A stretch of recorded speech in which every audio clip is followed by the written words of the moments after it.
Aquí empieza Universo Iker, con Iker Jiménez. Aquí Tenerife, La Palma, Gomera, Hierro, Fuerteventura, Las Palmas, Recife, Ibiza, Radio, Pam Pam. Sin noticia del velero Maratonga, repito, sin noticia del velero Maratonga. Bandera de Costa Rica, con 3 personas a bordo, casco azul y blanco, 2 palos, 13,97 metros de eslora.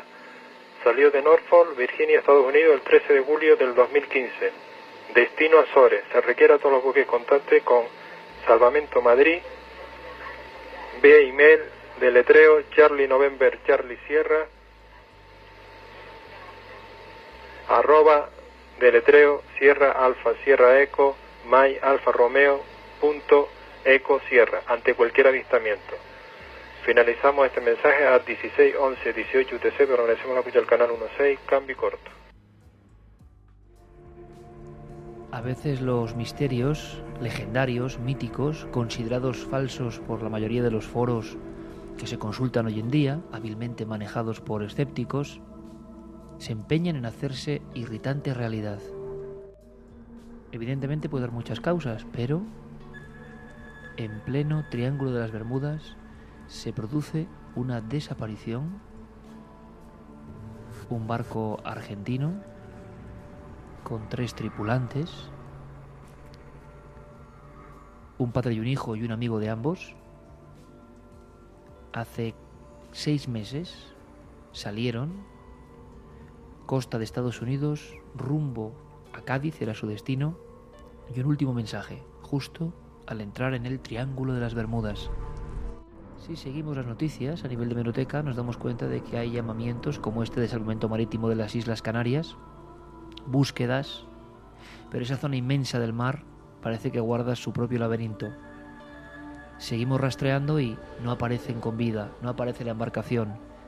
Como diría Charles Berlitz, el autor en 1974 del libro que realmente da origen al fenómeno social del Triángulo de las Bermudas, sin rastro.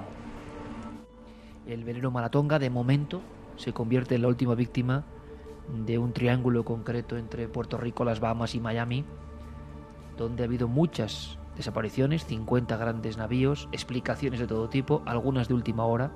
Coincide la desesperación de los familiares en Argentina, de estos 3 mendocinos, algunos con ciertos problemas con la justicia, se decía en la prensa local, pero que simplemente parecen haberse volatilizado. Partimos, decía el último mensaje, y el GPS se desconecta en pleno Triángulo de las Bermudas. Por vez primera las redes sociales intentan ayudar. ¿Qué ha ocurrido? ¿Qué ha pasado? ¿Cómo han sido esos resultados? Vamos a intentar averiguarlo esta noche. Por cierto que estamos 2 en la noche. El Universo Iker se desdobla en 2 en la noche. Gracias por vuestras opiniones, por vuestro afecto, por vuestro cariño. Y esperamos hacer muchos 2 en la noche. Carmen, buenas noches. Iker, ¿qué tal? El Triángulo de las Bermudas da mucho que hablar, porque resulta que hay nuevas teorías, incluso siempre hay teorías nuevas, pero ahora hay una que viene de los rusos. Pues sí, además viene de un científico ruso que se llama Vladimir Potapov. Él dice que todas esas interferencias que se provocan en los barcos al pasar precisamente por el Triángulo de las Bermudas y también en los aviones no son ni nada menos que causadas por los gases que provienen del fondo marino. Eso hace que se provoquen gigantescas pompas en el agua y que además esos gases asciendan por la atmósfera y también provoque que haya unas turbulencias terribles en los aviones que pasan precisamente por esa zona. Además, bueno, hemos tenido experiencia propia, además, que ahora contaremos. Sí, lo relaciona estos fenómenos geofísicos con lo que ha pasado este verano en Siberia, esos grandes agujeros que de repente se abrían en mitad de la nada. Bueno, pues él piensa que es por esos mismos gases, normalmente metano, conjuntado con algún gas más, y que eso es lo que provoca que todas esas alteraciones ocurran, además, en ese triángulo que desde siempre ha sido el que ha engullido barcos y ha hecho que algunos aviones pues directamente cayeran al mar. Hay mí me hace mucha gracia, lo denuncia siempre el maestro Enrique de Vicente, pero ver, por ejemplo, cómo la Wikipedia está tomada por las mentalidades más escépticas que redundan en el aspecto lógico, formal, material de muchos casos, y en cuanto hay misterio, intentan desacreditar, en fin, escrito por escépticos recalcitrantes. Y eso es una manipulación que es digna de ser conocida, porque hacerla siempre de prueba para probar, nunca mejor dicho, que se sabe a nivel del tablón oficial del mundo, que es Wikipedia, no cabe la menor duda, que es un gran invento. Pero cómo está todo escorado con la querencia hacia el escepticismo, el negacionismo y con auténticos fraudes para negarlo. Y el Triángulo de las Bermudas, como se hizo tan famoso, ha tenido todo tipo de opiniones a favor y en contra, pero cómo se ve clarísima esa esencia, ¿no?, contraria al misterio, cuando uno acude a iconos como Triángulo de las Bermudas. Seguramente sea un caso, un suceso con raíz natural o lógica, pero los periodistas argentinos, por ejemplo, los familiares no saben qué pensar. Son como los tripulantes de aquel velero australiano que quedó a la deriva, pero es que no se ha encontrado ni el velero. Y claro que la zona es amplísima, pero es una zona donde hay tráfico marítimo, donde hay tráfico aéreo, no tan abundante como se cree, curiosamente, porque se toman como, no por el tema del Triángulo de las Bermudas, pero por las propias corrientes, incluso para llegar a la costa de California, a veces no se pasa justo por el Triángulo de las Bermudas, que tiene diferentes medidas, ¿no? Algunos hablaban de 1800 kilómetros de cada uno de los lados de ese triángulo, pero esto es tremendo, porque como decíamos, las redes sociales han intentado echar un cable. Por vez primera han dicho, tenemos una desaparición de las del libro antiguo, pero ¿qué tenemos de diferente en el 2016? Las redes sociales han hecho todo lo posible, han contactado con barcos porque el costo era mínimo y se podía hacer hoy en día a través de los satélites, y nada. La prensa de investigación argentina decían que uno de ellos había sido prófugo hace unos años, pero tampoco quedaba muy claro. Era un empresario que había tenido algunos problemas, pero no por eso igual desapareces con tu hijo y un amigo, ¿no? Y sobre todo ese mensaje y las propias desesperaciones de los hijos y la familia que espera a estos tres tripulantes. El Triángulo de las Bermudas se cobra de nuevo una especie de víctima, y siempre hay opiniones a favor y en contra. Aparte que parece que sabían tripular un barco, una embarcación, que según la mujer de uno de ellos, pues estaba muy preparada, tenía la última tecnología para viajar, y además uno de los tripulantes, el ingeniero, era un ingeniero naval, Raúl Óscar Enríquez, era ingeniero naval, con lo cual sabía lo que estaba haciendo, sabía perfectamente cómo se manejaba ese barco y cómo pedir ayuda en caso de haberla necesitado. Pero no hay ni un mensaje de SOS. No hay señal de ese barco, que siempre dejan un rastro, ¿no? No hay una o baliza. El GPS. No hay una baliza pidiendo auxilio. Me estoy acordando de que estas mismas semanas, en plena actualidad, salía la foto terrorífica de otro navío y veían al capitán convertido en momia, y la imagen era angustiosa, ¿no? O sea, lo siguiente, y tampoco se ha resuelto qué ha pasado con ese hombre, ¿no? No, lo que se sabe es que se encuentra el barco a la deriva en aguas filipinas, abordan el barco las autoridades, y lo que se encuentran es al capitán de ese barco con un walkie-talkie encima de la mesa, un álbum de fotografías y él momificado. Pero se cree que es muerte por causas naturales. Sí, pero a pesar de la momificación, es que la cara tiene como una expresión todavía casi de vida, ¿no? Bueno, es debido al clima tan seco, ¿no?, tan cálido de la zona. Al parecer ese hombre, que lleva, por lo que se sabe, por su último mensaje, más de un año muerto. Igual es posible, quizá, nos escuchéis como un poco más, no apagados, sino más lentos de lo normal, y ahora vamos a explicarlo. Porque en 2 en la noche, en radioset.es y en iVoox, gracias por los increíbles números que nos estáis dando de descargas, que para nosotros no son números, son apoyos, son demostraciones de que estáis ahí, que os apetece conectar con nosotros en cualquier momento del día y de la noche. Nosotros estamos en plena madrugada realizando esta conexión, y en apenas unas horas lo tendréis en radioset.es. Pero es verdad que esta semana ha sido de viajes intensos, con sincronicidades tremendas. Pero el misterio del jet lag debería en algún momento analizarse el pesor de sangre, ¿no? Diría yo. O sea, cuando la sangre se te convierte en sirope de fresa. Hoy he cometido yo un pecado tremendo, pero ¿tú cómo estás? ¿Tú cómo estás?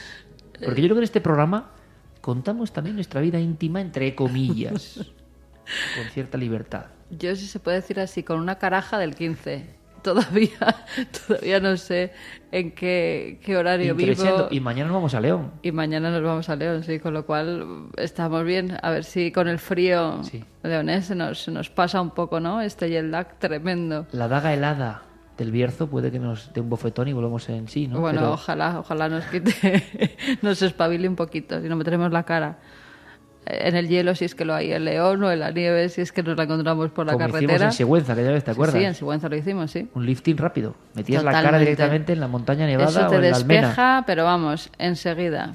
¿Por qué decimos esto? Porque hemos estado en la zona de California, trabajando, y la vuelta tiene un misterio. La vuelta, que ha sido hace unas horas, tiene un misterio. Yo he cometido el error hoy de jugar al fútbol, como siempre, como todos los días donde jugamos al fútbol, y parecía un anciano. Me he encontrado anciano 2 veces, ya lo contaremos. Es la ancianez. O sea, de repente te entra la ancianez. Y tú dices, pero vamos a ver, tengo 43 años, pero anciano tampoco, ¿no? Y de repente todo tu cuerpo, o sea, hoy he sido, menos mal que hemos ganado, pero es que era ridículo, vamos, lo mío. Y decía, claro, el jet lag. O sea, la sangre adquiere como una densidad. No funcionan las neuronas. Porque tuvimos un viaje de 10 horas y media prácticamente con turbulencias. ¿Sabéis? Venga, hacemos una apuesta. ¿En qué lugar del planeta empezaron las turbulencias? Pues precisamente sobre el Triángulo de las Bermudas. Parece mentira, ¿no? Tantas veces que hemos hablado de este tema, los míticos libros que tenemos en casa que hablan sobre la desaparición de los barcos, sobre las turbulencias que se provocan en los aviones. Al parecer, todo lo que llevan los pilotos empieza a volverse loco. Bueno, en este caso no se volvió loco, creo yo, o por lo menos nos lo dijeron, pero sí que es cierto que cuando estábamos con turbulencias que parecían una montaña rusa, incluso con pánico de la gente en algún momento, porque eran muy bruscos esos movimientos que hacía el avión, se nos acerca el sobrecargo y nos dice, bueno, ¿le suelen pasar estas cosas? Digo, ¿el qué? ¿Las turbulencias? Sí, las turbulencias, pero es que no sabemos qué es lo que las causa. Día perfecto, ni una nube, ni una tormenta. Les habían dicho desde el aeropuerto de Miami que iban a tener un vuelo plácido, que no había ningún problema en cuanto a la predicción meteorológica, y de repente, como que no quiere la cosa, como unas 3 horas y pico de montaña rusa para arriba y para abajo. Yo creo que casi más que montaña rusa era la montaña suiza, que era mucho más terrible. Es que en el monte, o el Lumpin, sí, o como se llama. En el monte Higueldo, en el parque de atracciones de San Sebastián, que es ya tan kitsch que es impresionante, pero que daba miedo. Si los niños íbamos allí daba miedo, en vez de divertirte esos payasos, esas máquinas de evidencia tipo Big, ¿no? Con Tom Hanks, todo eso daba miedo. Pues como a Franco no le gustaba lo de montaña rusa, le puso montaña suiza. Qué cosas, ¿no? ¿Dónde va la mente? Cualquier, o los 7 picos, ¿no? Cualquier cosa de un parque de atracciones. Pero eran bajadas, yo no recuerdo bajadas en un avión así, ¿eh? Tan fuertes, ¿eh? Eran bastante fuertes. Y entonces nos cuentan algo que pasa en el radar. Me llamó mucho la atención. Dije, parece que estamos viendo un programa en vivo, ¿no? Sí, nos dijeron que bueno, había las típicas bolsas de aire. Además debe haber grados, ¿no? Porque nos dijo, no, además son verdes, de estas que no tienen por qué provocar estos movimientos, con lo cual el pobre sobrecargo, muy inquieto, nos decía si es que era por nuestra presencia en ese avión el que se habían generado pues todo ese misterioso movimiento que tenía en pánico a la gente que no era poca, que iba el avión completamente lleno, con lo cual os podéis imaginar cómo estábamos. Ahora, lo que hicimos también nosotros como somos, coger la almohada y dormir, ¿no? Así se nos ha quedado la cabeza, claro, así estamos ahora, que hemos dormido con turbulencias como mecedora. Pero es curioso, ocurrió esto en el Triángulo de las Bermudas, que es un tema que parecía de modé, es uno de esos temas que parece que se iban de nuevo abajo, ¿no? Que no había sustento, que hacía mucho tiempo que las teorías que hablaban de magnetismo, ciertas fallas interiores, ciertos movimientos tectónicos que generaban pues una confusión en los radares antiguos, no casa con que en el 2016 haya 3 personas con nombre y apellidos en este mundo mapeado, en este mundo donde yo he hecho la prueba. Fíjate, en tiempo real, he estado viendo el tráfico aéreo en tiempo real. ¿Ah, sí? Sí, en tiempo real. ¿Por dónde van los aviones? En España, en Francia. Y por supuesto he buscado el Triángulo de las Bermudas. ¿Y sabes lo que pasaba a estas horas en el Triángulo de las Bermudas? Cualquier cosa. Que no había nadie. Nadie. Era un punto del planeta donde no había... Y hay ciudades importantes, ¿eh? Pues Fíjate, no había nadie. Hablando de aviones, justo hace unas horas se daba la noticia a través de CNN que ha sido hallada una parte de los restos del avión de Malasia. ¿Pero será verdad esta vez? Creen que sí. Ahora sí que lo han dado las autoridades de Estados Unidos. Al parecer lo han confirmado a distintos medios de comunicación estadounidenses. Dicen que es una parte del fuselaje y que ha sido encontrada en las costas de Mozambique. Dice que Pero sea es que posiblemente el veces... Boeing 777 que desapareció. Tantas veces se ha hablado, ¿no? De restos y que luego, bueno, daban como certificado que Ya. eran y luego no eran. De todas formas, es que un avión de esas dimensiones no puede desaparecer así como así. Normalmente, muchas de las cosas que lleva un avión flotan. Con lo cual, cualquier resto, aun al cabo de muchos años, tiene que aparecer. Vimos como en... ¿Te acuerdas de la avioneta que contamos de la familia Missoni? Sí, Que había es desaparecido. verdad. Al final aparecieron. Se tardó un montón de meses, pero al final encontraron la avioneta. Es que no es tan fácil que desaparezcan las cosas así como así. O se los traga directamente el mar yendo a no sé dónde, como dicen en el Triángulo de las Bermudas, que es una de las teorías, ¿no? Que hay una especie de... Pues, De gran embudo. de embudos que tragan las embarcaciones. O si no, tiene que aparecer algo, y más con los materiales que hay hoy en día, que casi todos flotan. Por Es lo un cual, tema como para comentar con esta música que me la adelantaba Nacho Ares, que no está publicada todavía, me dice Nacho, en el último disco de Michel Jarre, y me gusta porque tiene algo de onírico y algo del regreso del Jean-Michel Jarre antiguo, ¿verdad? Un poco marítimo también. Vamos a las profundidades porque ha habido más acontecimientos. El mar es un universo desconocido y esto es tan de perogrullo que queda mal hasta decirlo a estas alturas, pero sigue siendo la última frontera. Ahora que vamos a la Luna, ahora que regresamos a la Luna, vaya notición, por cierto, ahora que se ha confirmado que va a haber bases lunares, ¿por qué ahora? ¿Por qué tanto tiempo después? ¿Qué interesa en la Luna? Se habla del helio 3 y de elementos que pueden ser importantes para la vida en la Tierra a nivel energético, pero tanto tiempo después. Bush hizo en su día llamamientos que luego no se cumplieron, pero parece que ahora va en serio, que vamos a alcanzar la Luna. Bueno, mientras tanto hay una Luna subterránea. Hay una cara oculta de la propia Tierra. Se habla de la cara oculta de la Luna y resulta que hay una cara oculta de la propia Tierra, que son los océanos. El mundo del silencio, que diría Cousteau. Bueno, pues hay sonidos. Esta noche, en 2 en la noche, hay mucho sonido. Afinad los oídos, estéis donde estéis. Os pilléis esto en el gimnasio, en la moto, en el coche, en la cama, en el trabajo. Que ya sé que me decís, hacemos todo lo posible, porque el sonido sea bueno, alto. Tenemos aquí en mi casa, en nuestra casa, los medios que tenemos, ¿no? Y lo hacemos lo mejor posible y lo que queremos es echarle el corazón. No tenemos, evidentemente, la capacidad técnica de las grandes emisoras, pero creemos que en ocasiones el mensaje es el medio también y queremos contar con vuestro apoyo. Y por supuesto, en Nave del Misterio, todas vuestras sugerencias, ahí Guillermo León abre esa ventana y Diego Marañón está muy atento, de este tipo, de cualquier cuestión, de temas si queréis que enfoquemos, cosas que queréis que os contemos, pues ahí hay ese buzón abierto. ¿Qué se ha grabado dentro del agua, en lo más profundo de los abismos? se grabó hace muchos años y el misterio sigue sin ser revelado, y ahora lo intentan de nuevo, intentan explicar qué es ese famoso bloop que se grabó, si no recuerdo mal, en 1991, y que desde entonces de nuevo ha causado un montón de teorías de qué podía ser, qué lo podía provocar, desde peces, sonidos de ballenas llamándose unas a otras. Ahora las nuevas teorías dicen que en el Pacífico, donde se grabó ese sonido, que si quieres vamos a ponerlo para recordarlo, si tienes el sonido.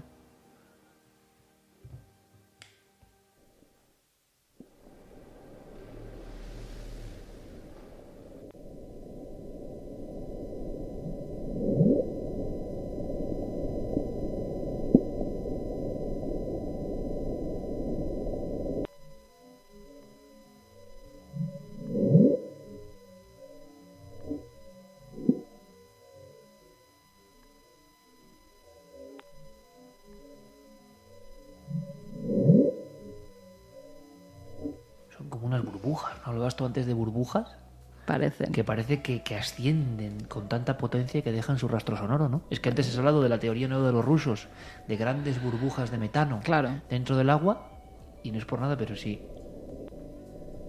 Aparte de las variaciones y los problemas que hay en el propio sonido, en la grabación original, blup, por eso lo llamaron bloop, ¿no? Claro, Blup. precisamente porque sonaba eso como una pompa ascendiendo. Dicen que puede ser debido a la cantidad de volcanes que hay en el Pacífico. Algunos de ellos están sumergidos y que pueden ser los que provocan ese sonido. Están intentando volver a grabar, sobre todo es en la zona de primavera-verano cuando se puede grabar este sonido, este bloop, es cuando más activo parece estar, pero han ido en años consecutivos a intentar grabarlo y muchas veces no lo han conseguido, con lo cual quieren intentar este año resolver por fin que es ese bloop que tanto alteró pues a los científicos porque realmente no sabían qué eran. Hicieron y grabaron a las ballenas comunicándose entre ellas y para nada era ese sonido. Las ballenas emiten una especie de musiquilla, de canción que entienden entre ellas. También probaron con los delfines. Tampoco era el mismo sonido. No sonaba, con todo lo que probaban no era nada parecido a esa especie de pompa que parece surgir y explotar muy cerca del micrófono cuando lo estaban grabando. Así que este año, desde varias universidades, como la de Chicago, Jack Starlander, uno de los mayores especialistas en océanos, que además dice que de todos los océanos que tenemos en la Tierra, el 95% está inexplorado, con lo cual puede ser cualquier cosa, desde un pez hasta un gas, hasta un volcán, cualquier cosa. Lo que hay que saber es qué es lo que lo provoca. Porque además han registrado sonidos de la propia naturaleza, no misteriosos, pero que sí son misteriosos. Esa especie de sinfonía, lo hemos hablado muchas veces, esa armonía, que resulta que también se reproduce. Yo estoy recordando ahora la película Oceans, que me produjo una impresión enorme. Unas imágenes que uno no... Como una son danza, sobrehumanas, ¿no? son sobrehumanas. O sea, ese trabajo, claro, luego parece que estuvo 10 años el equipo rodando, 10 años en diferentes mares. Pero como 2 en la noche es un programa, pretende ser una comunicación diferente y nueva.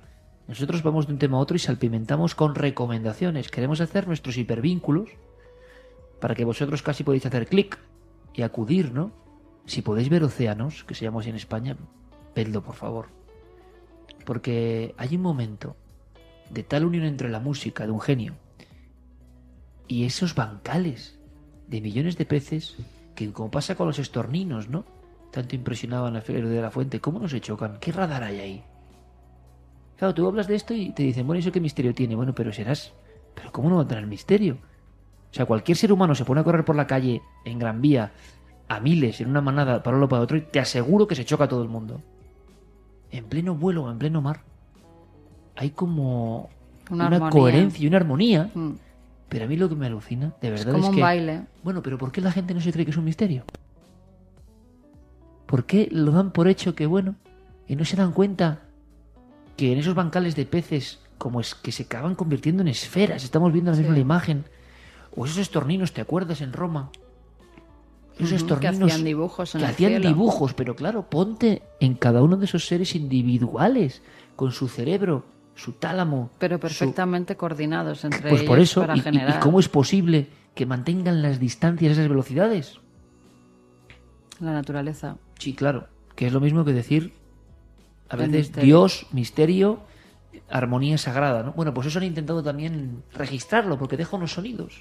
Sí, han registrado una especie de sonido, en este caso es como una especie de zumbido, como si estuviéramos grabando un panal de abejas, es más eso, y es el movimiento de los peces que se mueven sobre todo en las profundidades.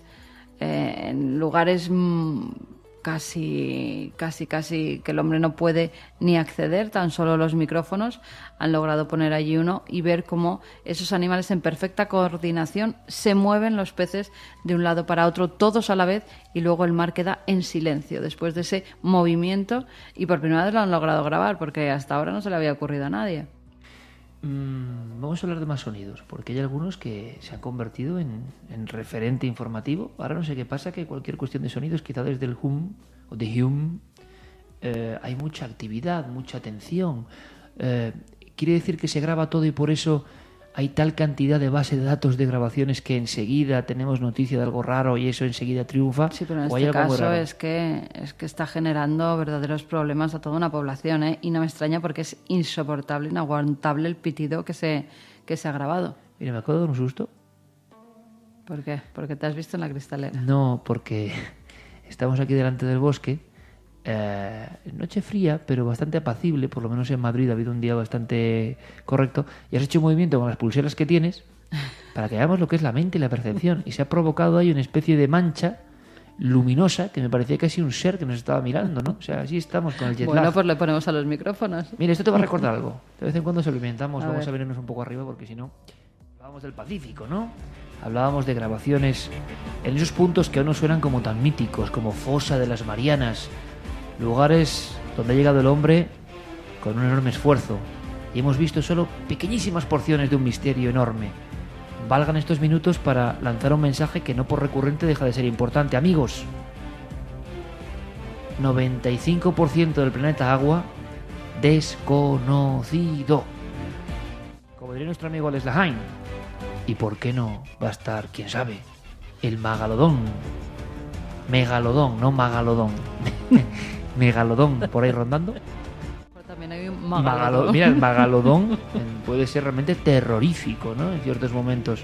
Seguramente es uno que es más grande todavía que el Megalodón. Vamos a conectar contigo, Marañón, si te parece. Vale. Porque ha querido hacernos una crónica de todo lo que está pasando en Oregón. Ujú. Bueno, en ciertas poblaciones esto se ha convertido en Vox Populi totalmente. O sea, nadie sabe qué ocurre, nadie sabe qué pasa. Pero no es exactamente el Hume, ¿no? No es exactamente el Hume. Es más irritante, más como si fuera no sé, un freno de un tren, por ejemplo, como mucho más metálico que el hum, el que estamos acostumbrados a oír, claro.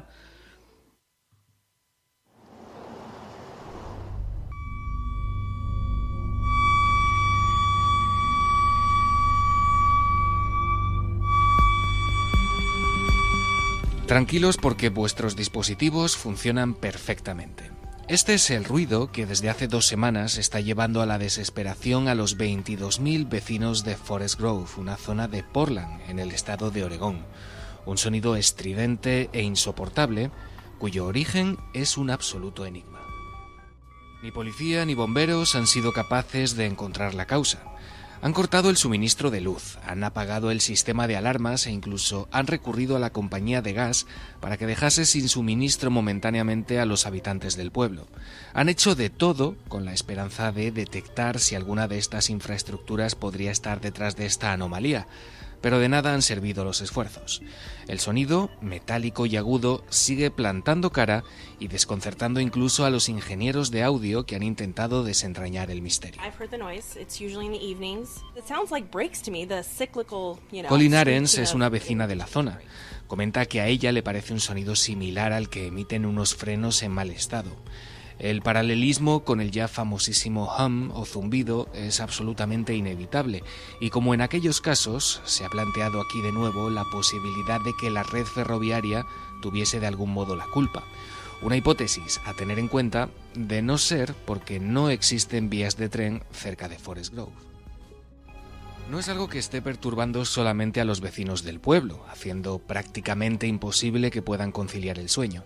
Las mascotas del vecindario parecen también estar sufriendo especialmente una situación de estrés y ansiedad que se acentúa en horario nocturno, cuando el ya bautizado como chirrido de Oregón se hace notar con más intensidad. Algunos vecinos, como Chester Epperton, han bromeado incluso aludiendo a una posible relación del ruido con la vuelta a las pantallas de la serie Expediente X. Welcome to the X-Files, back on TV again. And so here we are. ¿Qué estoy escuchando, Mulder? Según los testigos oculares o testigos auditivos, por así decirlo, era como el sonido de trompetas. ¿De ninguna parte en particular? Sin fuente aparente. Música como del propio cielo, como si Dios mismo estuviera tocando música, avisando de su llegada. Curiosamente, los habitantes más veteranos del vecindario han asegurado que décadas atrás ya se había escuchado un sonido prácticamente idéntico, como si el fenómeno hubiese despertado tras muchos años de hibernación. Sea como sea, Iker, Carmen, las autoridades locales, sobrepasadas por las llamadas de los insomnes residentes y sobre todo por la difusión del enigma a nivel internacional, siguen en estos mismos instantes intentando encontrar el origen del chirrido.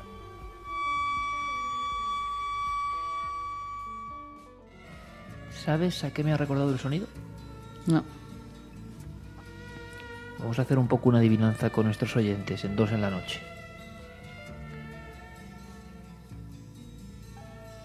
Venga, voy a hacerlo contigo. A ver, ¿Es así? experimentos con agua. Puede ser Dime. muy interesante. Tú piensa en el sonido. Sí, Que es curioso que... Ahora te voy a preguntar por Expediente X, a ver qué te parece, que creo que te has visto capítulos. todos. Vale, pues ahora me cuentas, ¿vale? Mm. Me interesa. Aparte del sonido de Taos y todos esos que había que se asemejan un poco, este es mucho más chirriante, es como un pitido, ¿no? Te voy a poner una situación, una habitación y alguien que está ensayando tocando la guitarra. ¿Adivinas? Me gustaría mucho. Ahora muchas personas en el mundo, que es lo bonito, porque hemos visto, bueno, el seguimiento en habla hispana en Estados Unidos del programa es muy interesante y el fervor que ha despertado la visita a nivel de trabajo profesional nos enorgullece porque muchos ahora están escuchando 2 en la noche desde allí, desde Miami o Sí. desde... esto es bonito porque claro, te pillo además con jet lag y me tengo que aprovechar. Alguien está afinando su guitarra. Te voy a dar una pista más. 1972. Esto es lo que se llama una auténtica encerrona, o sea... Sí. Y Pero es una un- bola de luz que entra, Sí, ¿no? señor. Por la ventana. Sí, señor. Sí, señor. El caso de Javier Bosque. Exactamente. Ahí está, sí, señor. ¿Te acuerdas? Sí, Que me se grabó acuerdo. un trozo y Se grabó una especie de pitido cuando entraba había... Lo que pasa es que tú imagínate despertarte 3, 4 veces en la noche con este chillido que se te mete además en lo más profundo de la mente. O sea, tienen que estar irritables no a lo Es que siguiente. es horrible.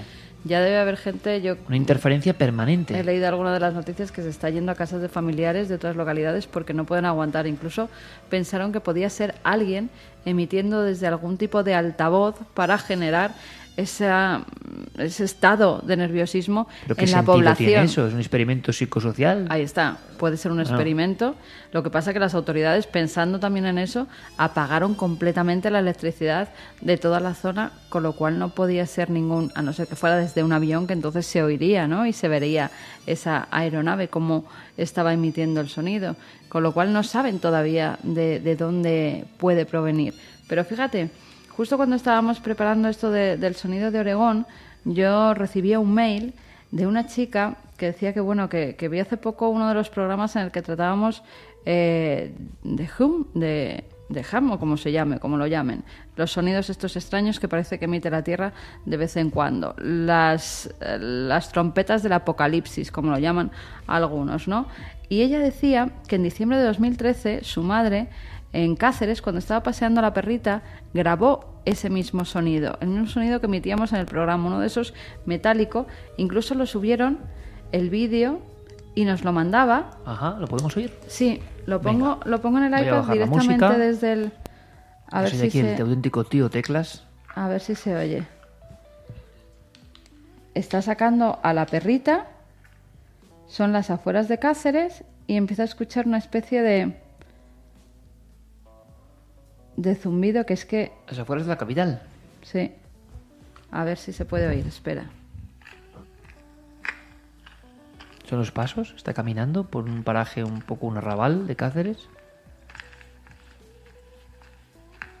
Hay un camino de tierra seca. Llama al perrito. Vamos a ver ahora.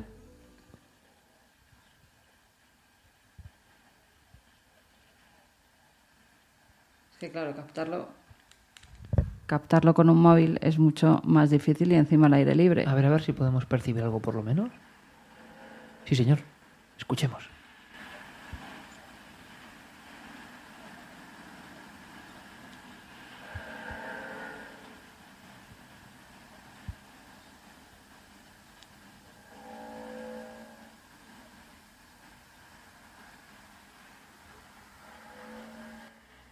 Bueno, está clarísimo, ¿no? Y como un rugido que Se parece oye, que viene ¿no? del cielo, que no, bueno, puede ser alguna... Claro, pero es que si es algo lo identificaría la gente con algo cotidiano, ¿no? Pues fíjate, nuestra realizadora Tina, ayer mismo cuando estábamos grabando el programa, me dijo que también... Nuestra regidora. Uno de los cámaras, que normalmente viene a plató, también estaba haciendo ejercicio y grabó en Madrid, en estos días, hace muy poco, también un sonido Claro, pero hay una doble parecido. vertiente. Es que el público está demasiado sugestionado, demasiado sensible, y sonidos que son habituales ahora se graban, se envían a través de las redes y entonces tienen un eco y nos da la impresión de que hay un fenómeno nuevo.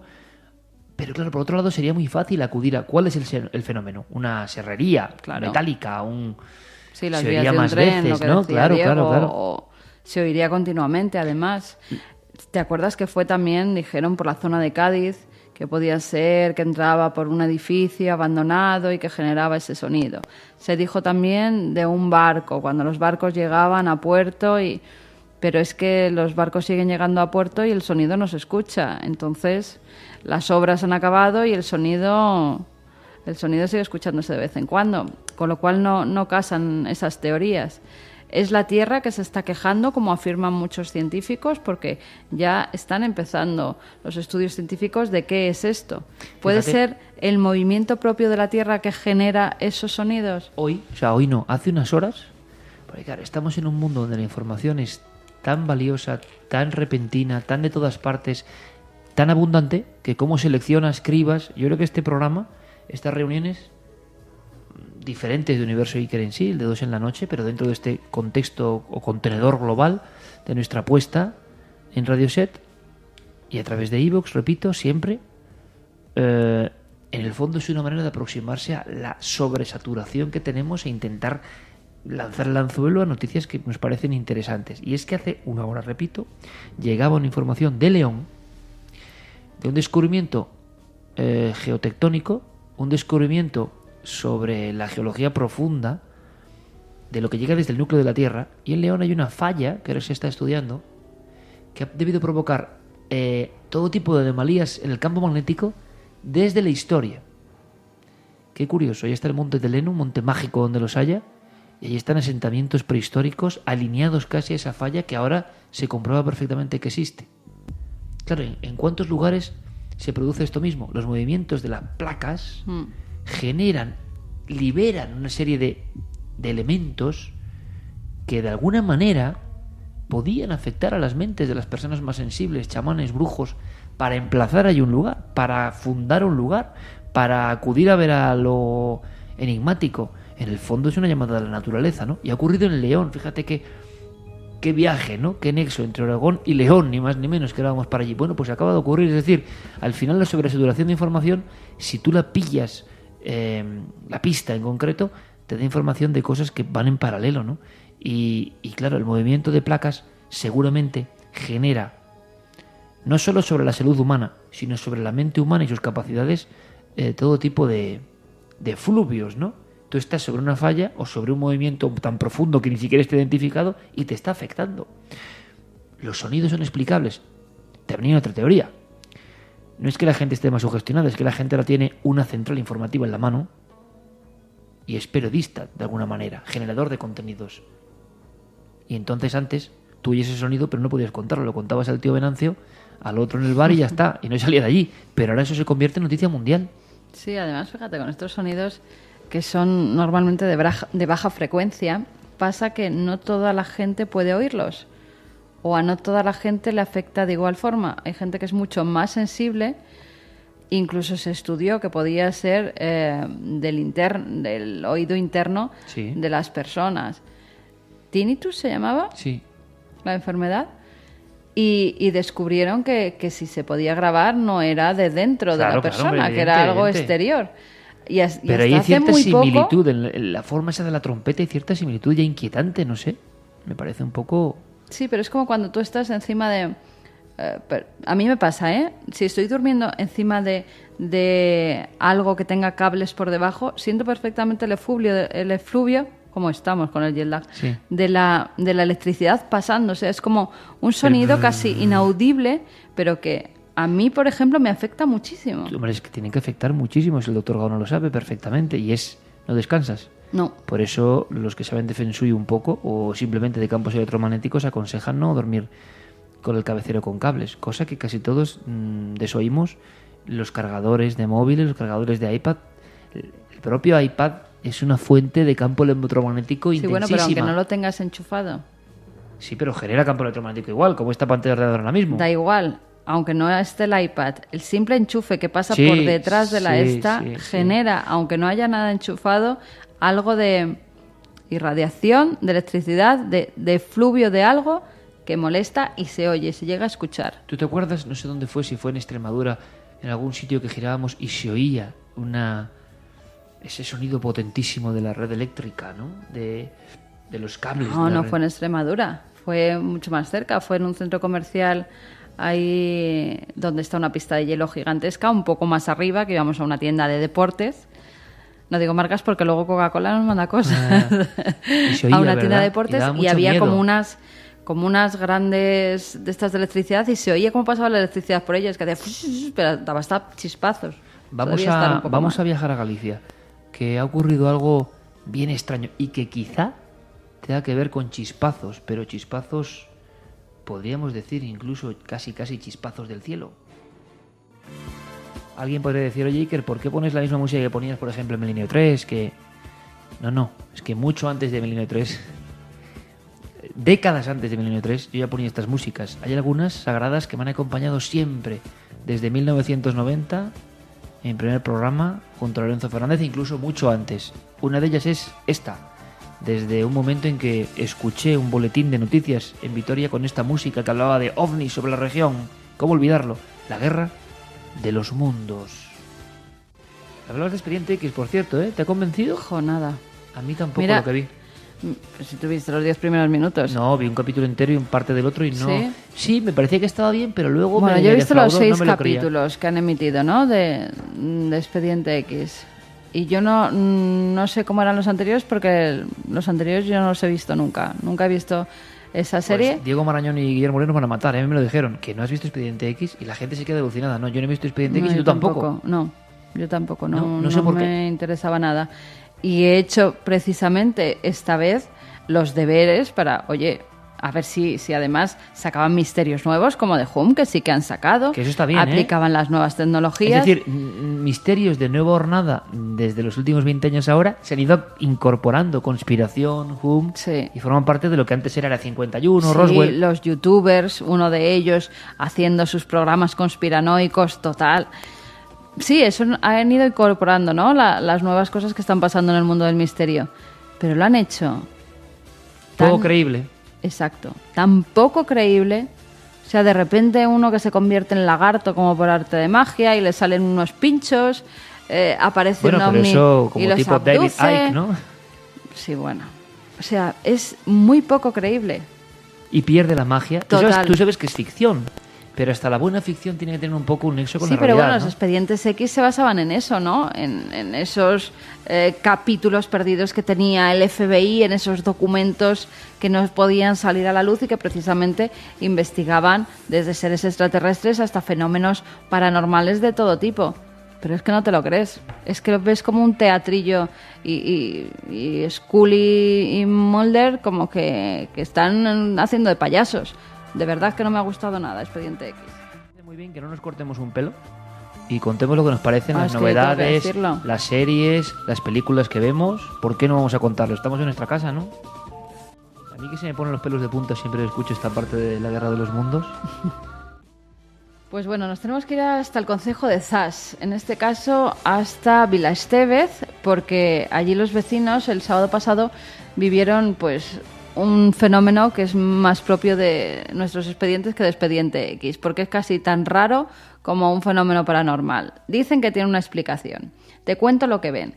Hacia las 11 empiezan a ver cómo se desencadena una tormenta, pero muy extraña, porque lo que ven es caer una bola de luz que, según los testimonios de los vecinos, está como por encima del suelo unos segundos y empieza a emitir desde la bola pequeños rayos. Eso lo llegan a ver los testigos. Eso lo llegan a ver los testigos. Tremendo. Ese rayo, esos pequeños rayos, empiezan a quemar viviendas, árboles, todo lo que tenían... Sí, tienes cara de como la que pones en el programa ahora mismo.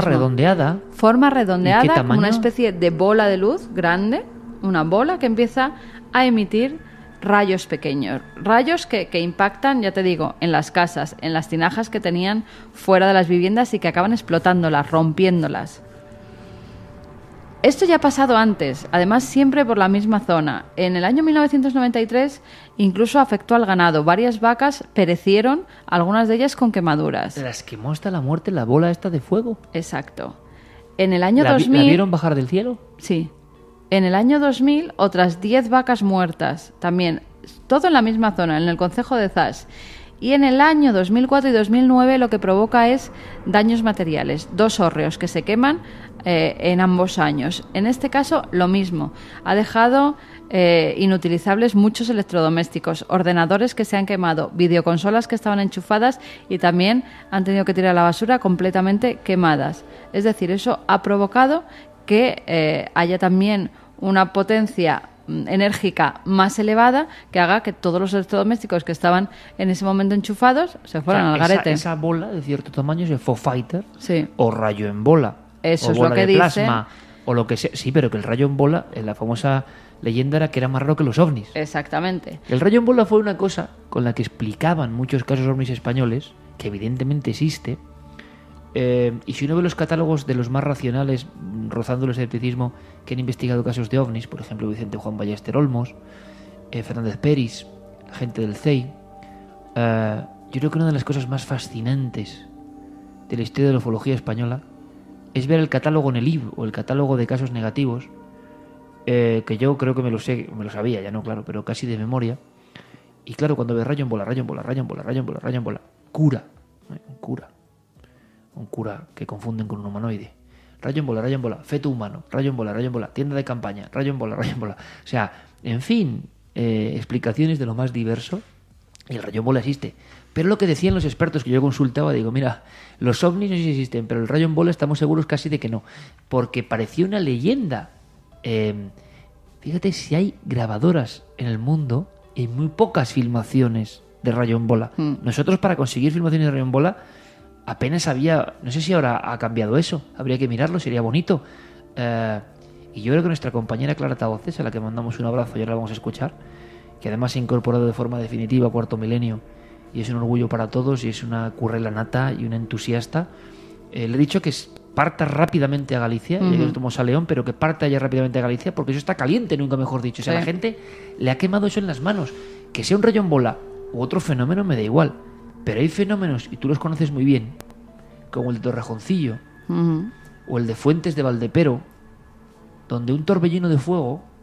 El de la Arolla, ¿no? Sí, exactamente. Por ejemplo. Exactamente, es verdad, los fuegos de la Arolla también. Lanzaba como chispas y quemaba las cosas. Lo que pasa que, claro, eso era poco menos que demoníaco cuando se vio. Aquí ha sido un catedrático de electromagnetismo de la Universidad de Santiago de Compostela, que se llama Jorge Mira, y que además es de muy cerca de esta parroquia, el que ha dicho que según las descripciones que han dado los vecinos, todo apunta a que se trate de un rayo en bola. Pero no lo saben realmente. Que es muy poco común, él mismo lo dice. ¿Hacía algún sonido? No se sabe. No lo saben. Bueno, que vamos, la prensa, por ejemplo, no lo recoge. Y te imaginas que, claro, lo que pasa siempre, ¿no? En un lugar de estos más o menos aislados pasa eso.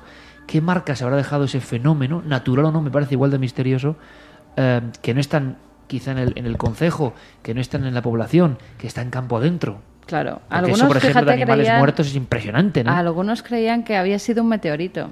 Incluso estuvieron buscando por la zona para ver si encontraban algún tipo de roca, ¿no? O había dejado algún impacto en el suelo, pero no, al parecer no es eso. Es que no hay nada en el suelo y además es que los vecinos ven dónde eso empieza a explotar y cómo empieza a emitir unos rayos. O sea, como, ¿tú te acuerdas de esas bolas de plasma que parecen que cuando le pones la mano salen rayitos? Eso es pues rayo en bola. Eso es el rayo en bola. Ese es rayo en bola descrito así, pero poquísimas veces atrapado.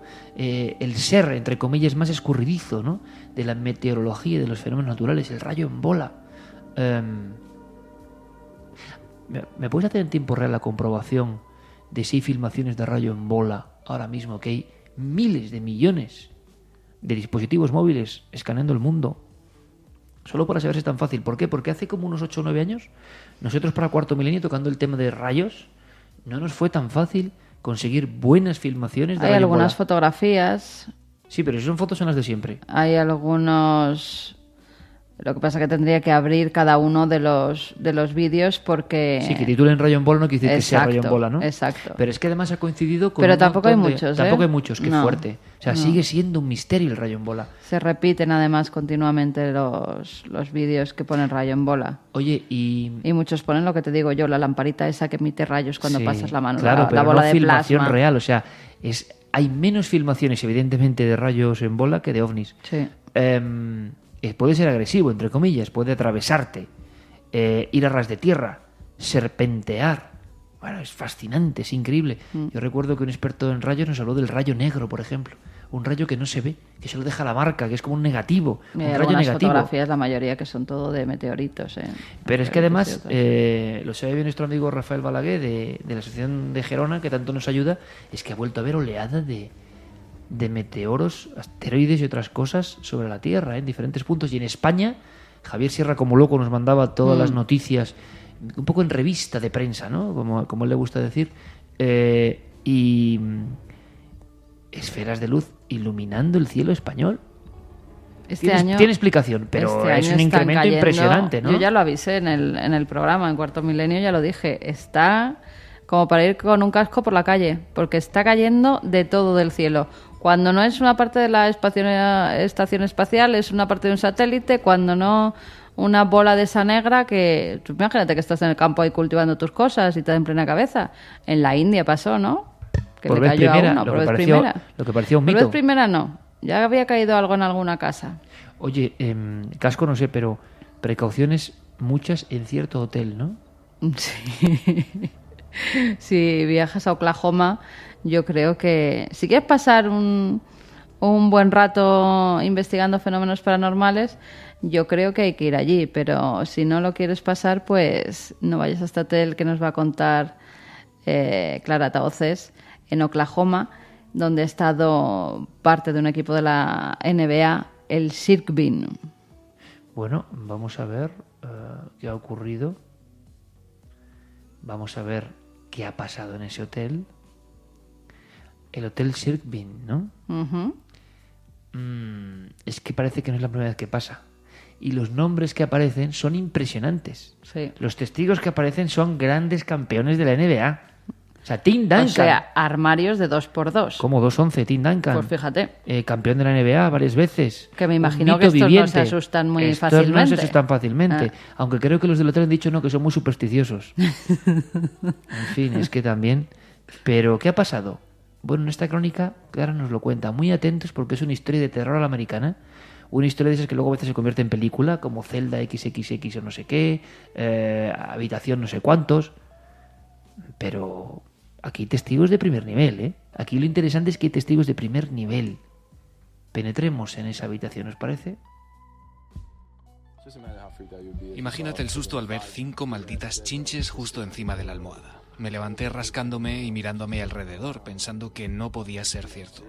Eran las 3 de la mañana y estaba muy cansado en aquel momento. Eran las declaraciones de Kyrie Irving, base de los Cavaliers de Cleveland. Él ha sido el último en sumarse a la leyenda negra que persigue desde hace años al Hotel Skirvin Hilton de Oklahoma. El pasado 22 de febrero se disputó un partido entre los Cavaliers de Cleveland y los Thunders de Oklahoma. Irving solo jugó 9 minutos, se vio obligado a abandonar la cancha. Su equipo ganó y justificó su marcha alegando que Irving tenía síntomas de gripe, pero fue el propio Irving quien tras el encuentro explicó lo que en realidad había ocurrido. Al parecer, fueron las chinches que había en la habitación de su hotel las que no le dejaron pegar ojo. Cuando accedió a la habitación todo parecía normal, pero en mitad de la noche se vio asaltado por fuertes picores que le impidieron conciliar el sueño y de ahí su bajo rendimiento, ya que al salir a la cancha comenzó a sentirse mareado y se asustó. Irving se refiere a este hotel como un lugar maldito y no le faltan razones. En la NBA casi todos han oído hablar del Hotel Skirvin Hilton y de Effie, el presunto espectro que lo habita. El Skirvin Hilton es el hotel más antiguo de la ciudad. Allí suelen hospedarse los equipos visitantes de la NBA cuando juegan en Oklahoma contra los Thunders. Se trata de un hotel de 4 estrellas que se encuentra en el número 1 de Park Avenue, cuyo precio medio son $159, unos 146 euros por noche con derecho a desayuno. Un lugar donde se supone que no debería haber chinches, aunque el hotel ha reconocido que en esa habitación al menos las hubo aquella noche y se ha disculpado ante el jugador diciendo que se trató de un caso puntual y que ya ha sido subsanado. Este hotel lleva el nombre de su fundador, William Belser Skirvin, quien lo construyó en 1911. Pronto se convirtió en punto de referencia de personalidades del mundo empresarial y de la política, hasta que en 1988 cerró sus puertas y estuvo prácticamente abandonado durante 19 años. Hasta 2007, año en el que la cadena Hilton lo adquirió y renovó convirtiéndolo en un lujoso inmueble sin renunciar a los ecos añejos que en su día tuvo. Sin embargo, son muchos los testimonios de personas que insisten en que este hotel está embrujado. Puertas que se cierran y se abren sin intervención humana en mitad de la noche, bañeras que se llenan de agua solas, llantos de bebés y sonidos extraños en sus pasillos. Se habla incluso de la presencia de una mujer desnuda que lleva un bebé en brazos y que supuestamente se aparece en la bañera, desentendiéndose del atónito observador que se topa con ella. La mayoría de los testimonios, sin embargo, no son de viajeros comunes, sino de jugadores de la NBA que se hospedan aquí cuando tienen que enfrentarse al equipo local. En 2010, los Knicks de Nueva York culparon de su derrota al hotel. Jared Jeffries, a la pívot de este equipo, un hombre que mide 2,11 metros, declaró que este lugar era aterrador y que creía realmente que estaba encantado. Su compañero de equipo, el pívot Eddie Curry, también de 2,11, reconoció que apenas había logrado dormir 2 horas y que se vio obligado a trasladarse a la habitación del jugador Nate Robinson porque la suya le causaba espanto. Declaraciones similares hicieron ese mismo año Doug Gibson y Derrick Rose de los Chicago Bulls, después de pasar una noche que calificaron de terrorífica. Pero es que Jordan Hamilton, de los Denver Nuggets, hizo declaraciones en ese mismo sentido. Afirma que este hotel le provoca pánico y que lo pasa fatal cada vez que tiene que pernoctar en él. Posiblemente uno de los testimonios más escalofriantes es el del veterano jugador de los San Antonio Spurs, Tim Duncan, quien en declaraciones al portal El Confidencial dijo lo siguiente: «Escuché un bebé en la habitación de al lado. Sin duda había alguien o algo ahí dentro. No me extrañó porque pensé que estaba ocupada y que se la habían asignado a otra persona que no fuera un jugador. Pero al día siguiente me contaron que llamaron desde la recepción y allí no había nadie. Es para volverse loco. Allí había un bebé sin duda». No obstante, no son los jugadores de la NBA los únicos testigos de estos extraños encuentros, ya que periodistas deportivos de la talla de Bill Simmons, con varios galardones periodísticos en su haber, afirman que escucharon los llantos de un bebé, así como otras voces de origen desconocido en lugares donde no había nadie. Pero ¿quién podría ser este bebé y la mujer que lo acuna? Según la leyenda negra del Skirvin, se trataría del hijo de Effie, a la que hemos mencionado antes. Effie habría sido ama de llaves en la primera época del hotel y habría mantenido una relación sentimental con el antiguo propietario. Al quedarse embarazada, este la habría confinado en una de las habitaciones del hotel, la 832. Otras crónicas hablan de la 10ª planta. Tras dar a luz, continuó enclaustrada hasta que enloqueció y decidió quitarse la vida arrojándose desde la ventana del hotel y llevándose consigo a su pequeño. Fuentes del hotel se han defendido de estos testimonios aseverando que no hay constancia documental de la muerte de Effie y que los jugadores de baloncesto son supersticiosos por definición. Verdad o no, tras la remodelación del hotel, la famosa habitación 832 fue suprimida. Vaya con el hotel, ¿no? Sí, además la pinta que tiene es muy de hotel encantado, ¿eh?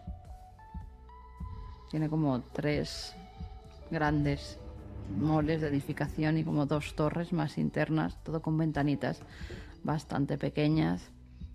Y sí, no, tiene una pinta muy, muy buena. Y eso que es uno de los mejores hoteles de Oklahoma, por eso alojan allí a los principales políticos que visitan la zona y también a los principales deportistas. Pero claro, es que hablamos de estrellas mundiales. Sí. Que creo que, no sé, no son muy de contar fantasías porque su prestigio también está en juego, ¿no? No son cualquiera, son figuras reverenciadas y más en Estados Unidos. Y personas que imagino que hacen gala de su valor y de su gallardía y de repente dicen que han tenido que pasarse de habitación porque no podían aguantar. Es curioso porque de diferentes equipos aseguraban lo mismo, que sin saber por qué la habitación estaba a pánico. Les daba mal rollo. ¿A ti te ha ocurrido eso alguna vez en algún hotel? Sí. Que te dé pánico. Hombre, pánico como inquietud para salir. Extrema. Sí, lo hemos contado alguna vez, ¿eh? Pero ¿porque ocurren hechos o porque la habitación nada más encontrarla tú dices aquí no me encuentro yo muy a gusto? Algo del radar interno, del sentido arácnido, ¿no? Nos avisa. Sí, pero en un principio piensas que bueno, que no tiene por qué pasar nada. Pero luego cuando te da ese mal rollo, normalmente pasan cosas. En San Sebastián, en esa habitación, desde el primer momento, y eso que era una habitación preciosa y muy bonita y muy cuidada y muy bien, pero te da como mal rollito. No sé si era por un armario antiguo que había o... Sí, a veces es un solo objeto, ¿no? Sí. El que concentra... O por qué, pero no era una sensación buena. Y en ese hotel, en cambio, otras habitaciones no me han dado ese rollo. En ese mismo hotel que hemos estado. En habitaciones más altas, por ejemplo. Y esa tenía una terraza y todo, que salía una especie de balcón que salía y veías la Concha y, vamos, era una habitación preciosa. Pero yo creo que era un armario antiguo que había que dar un mal rollo terrible. Porque a veces los objetos se quedan así como impregnando un lugar, ¿no? Y dices, un objeto como desubicado, que estuvo ahí o vino de otra parte y parece que lanzan su mensaje. Yo me acuerdo siempre de algo totalmente diferente, que es esa especie de hotel serrano cerca de Vejer de la Frontera, donde yo hace 20 años me quedé una noche y era el típico albergue, ¿no? Y no cerraba bien la puerta, claro, una cuestión de inseguridad también. Digo, ¿qué hago yo aquí en marzo, finales de febrero, justo ahora, con este frío de la Sierra de Cádiz sin calefacción que está pegando aquí fuerte, que aquí viene cualquiera que ve mi coche en la lejanía y voy a pasarlo mal, que no tengo ningún tipo de defensa y estaba ahí con los ojos como platos? Encima me acuerdo perfectamente, estaba leyendo un monográfico de Más Allá, donde había provocado yo un artículo sobre contactados, sobre la historia de la calle Luna, y el ambiente del propio lugar no era nada acogedor, porque era el típico sitio de película americana de serial killer, ¿no? Sí. Y entonces hay una cosa que yo no puedo olvidar, que es que me levanté, claro, este es el momento, no pasó nada, pero me levanté en la noche y claro, primero te preguntas, ¿qué haces aquí solo también, no? Bueno, buscar el misterio, investigar, y fui pasando por las 7 o 8 habitaciones que había en un pasillo hiladas, engarzadas como con un gancho cada puerta, es decir, no había cerradura, ¿no? Sino como ganchos en cada puerta, y fui una tras otra, todo vacío. O sea, estaba en el hotel, en mitad de la sierra, el camino era de piedra, solo. Entonces, claro, también hay un miedo físico, ¿no? Pero me producía algo, tengo que confesarlo, como de temor, como de que me iba a parecer algo ahí que no era solo físico, ¿no? Bueno, es el radar interno. A veces uno se fía. Cuando hemos hecho programas en la radio sobre hoteles, cuántos recepcionistas y cuántas personas nos han contado historias increíbles, cosas, ¿no? Fíjate, a mí lo que no me gustó nada fue en Perú, en Nazca, el de turistas, el hotel de turistas. No me gustó desde que entré absolutamente nada. Es más, ¿pero era por un tema humano o era un tema de sensación de lo misterioso, claro? ¿Una mezcla quizá? Pues una mezcla, bueno, una mezcla de ambos. Y acuérdate que esa misma noche, delante de la habitación del hotel, a pleno tiro, empezaron y además hubo un terremoto. Y justo cuando nos levantamos, yo llamé a España, a producción, y le dije, nos cambiamos de hotel. No duermo una noche más aquí. Era y terrible. Efectivamente, nos cambiamos de hotel y fuimos a dar a un sitio que era completamente distinto. Era como un Edén dentro de Nazca.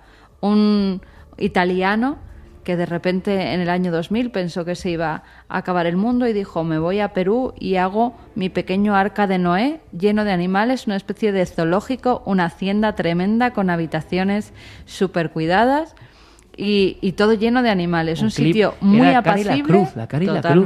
Totalmente. Oye, la cara que y no la se cruz. enfaden en el hotel de turistas, pero vamos a hacer publicidad de ese hotel donde estuvimos como en casa, y no es fácil, en un país que en el momento era problemático, aunque está mucho mejor, que es Hacienda Cantallo. Sí. Me acuerdo que el italiano era un ser magnífico, que él mismo hacía toda la pasta, la cocina, y te sentías como una burbuja, pero el contraste con el hotel de turistas, que algo pasaba, es verdad. A veces y que es además, la sensación simplemente, además, ¿no? Había conocido muy bien las piedras de Ica, tenía alguna de las arcillas de Ica que le había regalado el esas doctor. Casualidades, ¿no? Esas que casualidades esto lo cuentas de la vida. Y no te lo crees, ¿no? Que buscábamos Pues unas sí, piezas sí. muy concretas, no había forma humana, no nos dejaron filmarlas y cuando llegamos el italiano las tenía, ¿no? A mí en el ese hotel, fíjate, el de turistas de Nazca no me dio buen rollo desde el principio. Y vamos por la mítica, que había estado allí María Jiménez Reiche. del Oso rodando, María Reiche viviendo. O sea, que es que era donde teníamos que ir, pero no me sentía yo ahí muy bien. Vamos a ver, que ahora que hemos estado de viaje y viajamos continuamente con las expos, a ver si nos pasa algo más en alguno de los ahora hoteles. vamos a León, vamos a ver qué pasa. Sí. Vamos a ver qué ocurre. Estábamos a muchos kilómetros y han pasado algunas cosas, la verdad es que tremendas, porque la sincronicidad de los nudos del destino, pero bueno, a 11.000 kilómetros de nuestro país nos hemos enterado de dos noticias que nos han dejado así un poco turbados. Una es la muerte súbita de un buen amigo, director de la cadena SER durante mucho tiempo, que fue el primero que hizo que Milenio 3 pasase a América, se emitiese en América, y esto que parece una tontería es la primera vez que ocurre en la historia de la radio española, ¿no? Así lo publicó El País, por cierto. Milenio 3 es el primer programa que se emite en 7 países de América de habla hispana sin cambiar nada, ¿no? Directamente, sin cambiar ni acentos ni presentadores, y eso fue por Alejandro Nieto, director general de la SER, que hizo todo lo posible porque nos quedásemos en su día, que siempre nos ha tratado muy bien, que estaba empeñado, podemos decirlo ahora, ¿no? Era un poco su deseo de ir a diario, imposible para nosotros, ¿no? Y que de pronto en Miami un infarto súbito y nos enterábamos comiendo con directivos de una cadena de televisión. No nos habíamos enterado porque tú y yo vivimos una burbuja a veces que no nos enteramos, pero qué tremenda, ¿no? Cuando la vida te da la muestra de su verdadera dimensión, que estamos aquí y al día siguiente ya no estás. Sí, además, fíjate, yo le decía, no, porque me decía, no, sí, ha muerto hace 15 días. Yo le decía, no estamos hablando de la misma persona, no. Y me decía, sí, Alejandro Nieto, su mujer, Marcel. Digo, pues sí, con 2 niñas. Digo, pues sí, estamos hablando, por desgracia, de la misma persona. Te enteras, ¿no? Has estado conviviendo aquí durante 5 años en la cadena SER con él y a 10.000 kilómetros de aquí te enteras de su fallecimiento, y precisamente allí donde hemos ido, a Miami. Es como las vueltas que da la vida, ¿no? El absurdo de la vida. El estar con él en los premios Ondas hace nada, recordando además ¿Qué nos dijo, lo bien que nos trató y... La última comunicación, ¿no? En un ascensor. Totalmente. ¿Quién te dice a ti que va a ser la última vez que vas a ver a Alejandro Nieto? Nadie. Además, un hombre muy joven. Y que yo sé que fue fundamental, seguro, también en lo del premio Ondas, ¿no? Es la vida también, que decimos, ¿qué enseñanza sacas de esto? Pues hombre, no sé si es mucha enseñanza. Es posible que sea una enseñanza muy profunda. ¿Con qué derecho te quejas de cualquier cosa, no? ¿De con qué derecho te quejas si cada día te han dado un regalo y no sabes cuándo acaba el papel del envoltorio? ¿De qué te quejas? Claro que te quejas porque eres humano y pierdes la noción. Pero qué pena no tener esa noción más presente, ¿no? Si cualquier día puede ser tu último día, es tremendo y nadie quiere asumirlo, pero es así. Quizá con esa filosofía, por lo menos no olvidándolo, valores más las pequeñas cosas y no te angustien tanto esas cosas que tanto te angustian y te deprimen. Porque es un regalo que en cualquier momento... Es un regalo, como decía aquel poeta, que es maravilloso, que te dan cada mañana. Toma tu regalo. Tú no sabes cuánto va a durar. Es tremendo estar insultando y escupiendo el regalo, ¿no? Y esta música me pone en la carne de gallina absolutamente. Y sí, quizá dentro de 7 días también contemos alguna cosa más, no lo sé tampoco. Pero lo que son las sincronicidades. A mí me gustaría que tú contases... Mira, es que me dio un vuelco al corazón cuando lo contabas, ¿eh? Me dio un vuelco al corazón porque aparte de esa sincronicidad de encontrarte con un amigo que ha muerto y que ha sido importante en nuestra vida a nivel de la radio, y te enteras en la ciudad a 10.000 kilómetros donde ha pasado el hecho, a pocos metros quizás donde ha ocurrido el hecho, y nos quedamos blancos. Y ya lo que ha pasado el pasado viernes es que, bueno, son esas cosas que tampoco sé qué misterio tienen, pero que te dejan como pensativo, ¿no? Sobre las sincronicidades. El primer universo Iker iba sobre señales. Yo no sé a veces si quieren decir algunas señales, pero son combinatorias de números que yo no sé qué probabilidad pueden tener. Y sobre todo cuando tú hábilmente me das el giro y me cuentas, ¿no? Lo que yo no había caído. Que yo no había caído.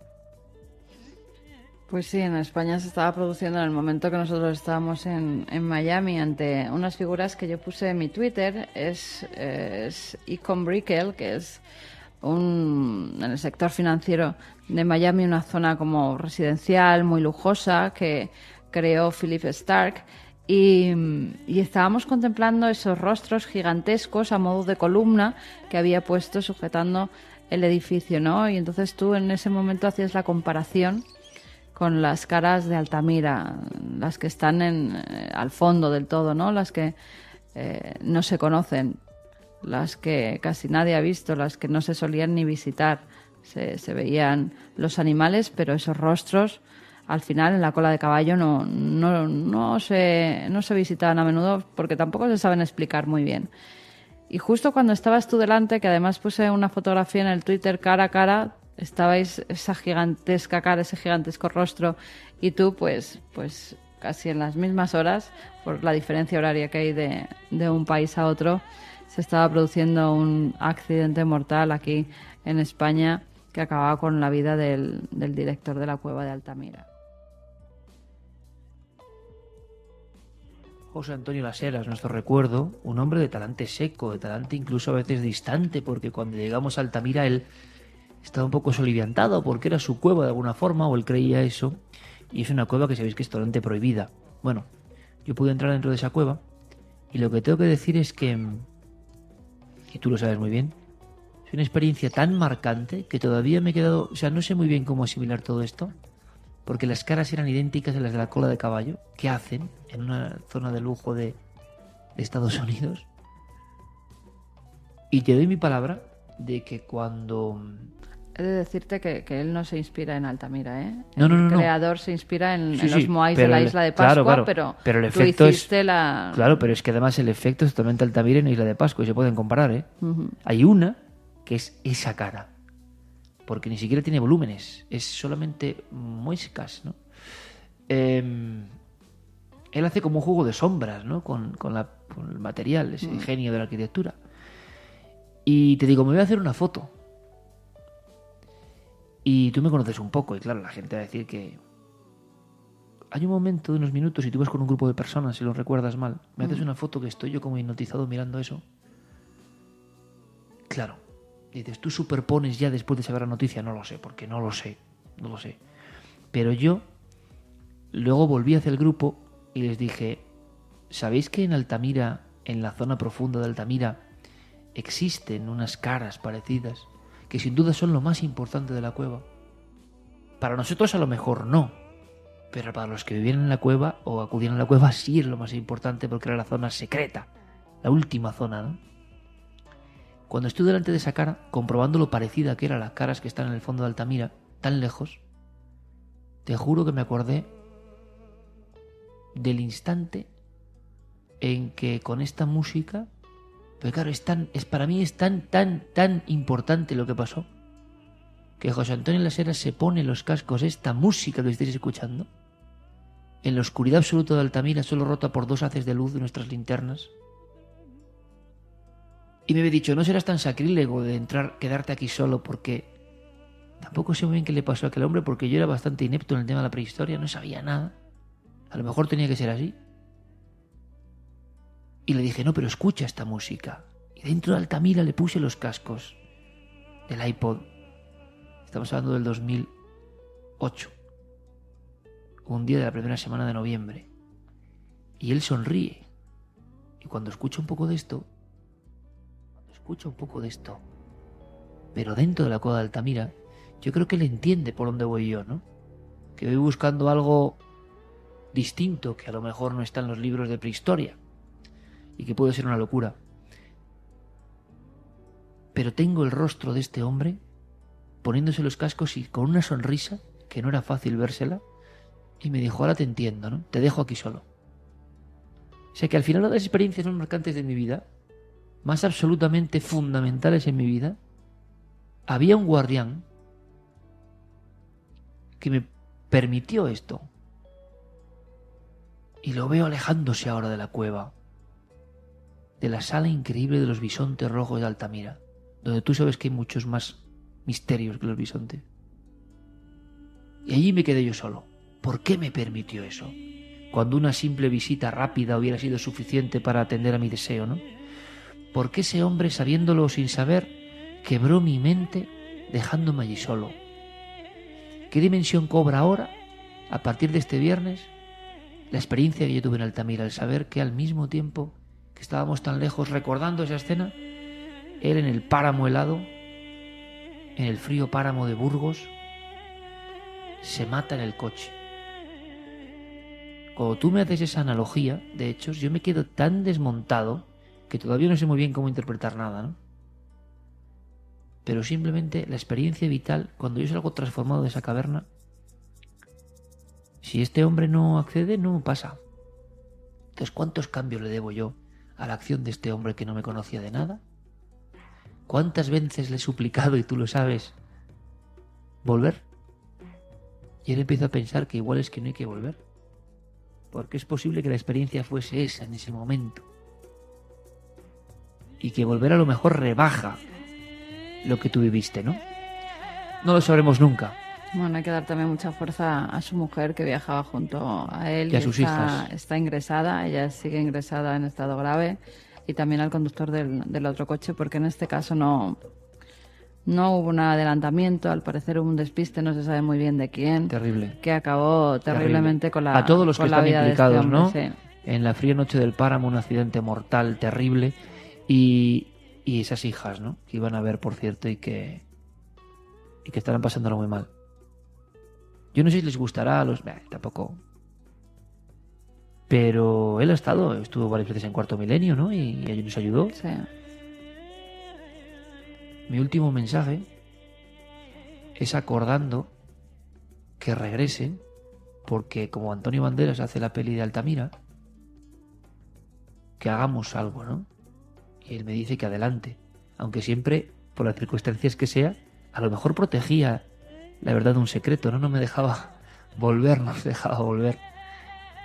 Y habría que entender por qué, quizá, no lo sé. Pero cómo uno pierde a alguien que representa algo en su vida, aunque no podemos llamarnos amigos, porque no éramos amigos del trato. ¿Te acuerdas el día que yo le regalé aquel libro de Altamira que él no tenía? Yo creo que en aquel día me empezó a tomar un poco más en consideración y vio mi amor por esa cueva. ¿Sabes cómo nos llamábamos? ¿Cómo le llamaba yo a él? ¿Y cómo me llamaba él a mí? Esto, claro, a sus amigos científicos igual no le gustaba tanto, no lo sé. Pero chamán de la caverna. Y cada semana veía el programa. Siendo como era, tan especial, tan seco en algún momento, ¿no? Tan de personalidad de investigador antiguo. Tú te imaginabas a los arqueólogos antiguos. Bueno, la vida es así, ¿no? Pero cuando tú me cuentas el recuerdo ese hilado a 10.000 kilómetros viendo esas caras... En fin, fuerza. Vamos a hacer una cosa, para no ponernos tan dramáticos. Vamos a dejar un buen sabor de boca, que es lo que siempre intentamos. Mira, esta canción te la dedico. Hombre.